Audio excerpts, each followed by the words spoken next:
তত্ত্বাবধায়ক সরকারের প্রধান হিসেবে আসুক, তারপর তাকে আমি এই যে আজকাল মাস রেডি করে রাখছি, ওকে, এটা তার গুজ্জ দাঁত দিয়ে ঢুকাইয়া তার মগজ পর্যন্ত নিয়ে যাব। লম্বা আছে কিন্তু অনেক।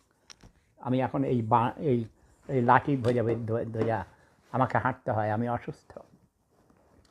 ডক্টর মোহাম্মদ ইউনূস শেখ হাসিনাকে প্রথম থেকেই নন কপারেশন করে আসছিল, পদ্মা সেতু হতে দিবে না, শেখ হাসিনার নিজস্ব অর্থায়নে করে দেখাইছে।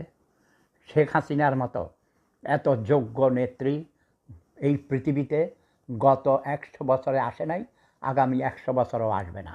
ডক্টর ইউনূস 15 কোটি টাকা ট্যাক্স ফাঁকে দিয়েছে। গরিবের রক্ত শোষণকারী এই সুদখোর ঘুষখোর ডক্টর ইউনূসকে নিয়ে যারা নাচানাচি করো, তোমরা আগামী 3 মাস পর টের পাবে যে কত বড় ক্রিমিনাল। এই ডক্টর ইউনূস রাজাকার, তার 14 গোষ্ঠী রাজাকার ছিল। মুক্তিযুদ্ধ